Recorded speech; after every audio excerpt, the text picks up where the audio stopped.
number 1 and number 2 teams in the SEC. So let's think about that first, though.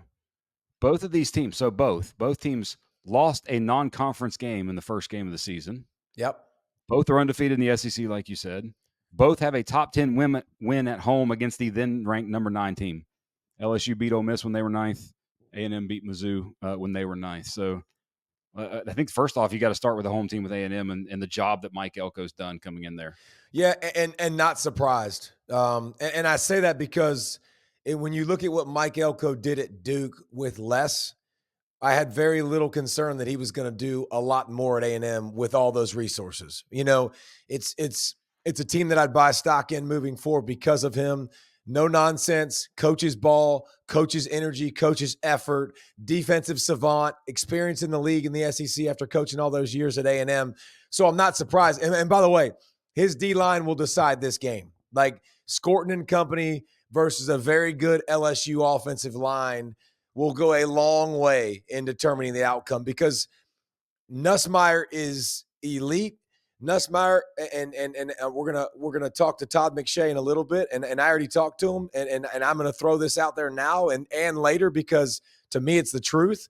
Nussmeier's the best quarterback in the SEC, and Nussmeier might be the top quarterback in this draft class. Like the dude's been unbelievable, and I think LSU getting the run game going a little bit, and more importantly, their defensive side of the ball, Brent, like.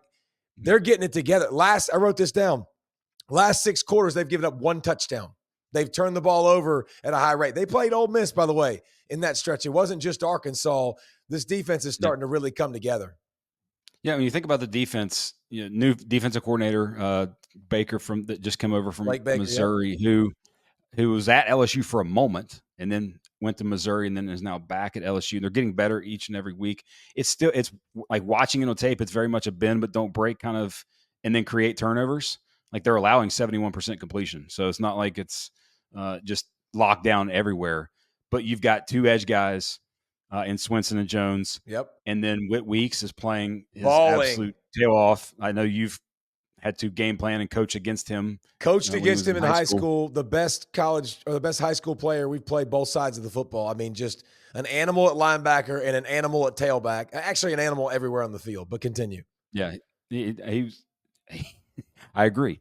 Animal after he creates turnovers and he does the swig celebration. Solid. But what was interesting watching against Arkansas after the almost 90 plays they played against Ole Miss, it was down to like 50. Against Arkansas. So it wasn't like a grind game as they get ready for this game. But that they just each and every week they keep getting better. And when you think about what they have to go against A&M's offense, the enigma that is Connor Wegman.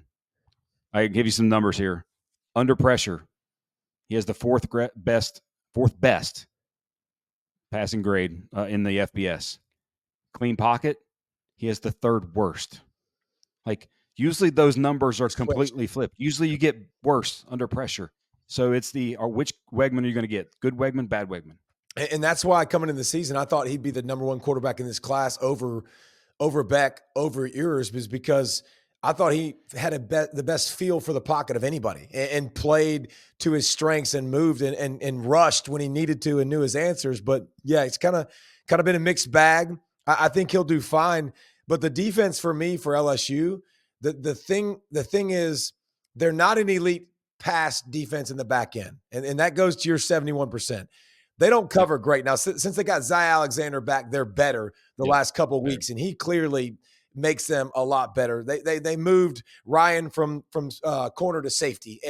But the biggest thing to me, without Harold Perkins Jr., which is an interesting point of itself, first 3 games, 380 yards a game, 27 points a game. Last 3, 358 yards a game, 15 points a game. And Ole Miss was in that stretch, who's one of the best offenses. Yeah. So they're getting more pressure on the quarterback.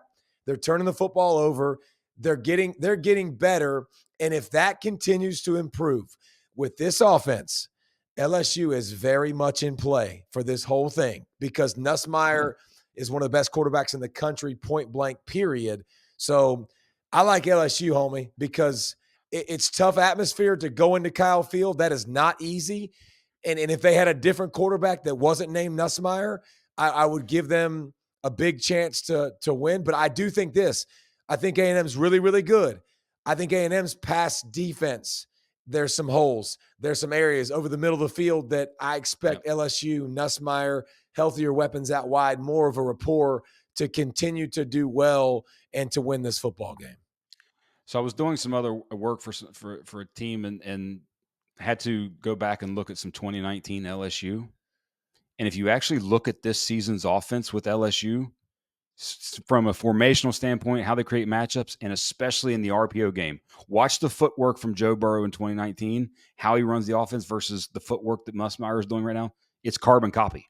Like there's so many things from a scheme and whatnot with what they're doing right now that they're mimicking from that 20. Now, obviously, they don't have the playmakers and Jamar Chase and Jefferson, all that. Don't have that. No. But how it looks and scheme-wise, they're bringing a lot of that back, which is obviously a complete flip from what they had with Jaden Daniels and the split zone game that they had with him, all the QB run, that kind of stuff. Complete flip.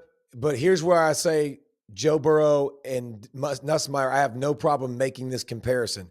Feel in the pocket.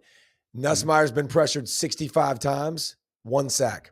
He understands where to go with the football. He'll change arm angles. He'll get it out. Like he's got some onions, man, like some real deal. He's made of all the right stuff. So that's why I agree. By the way, I think LSU does end up winning this game. So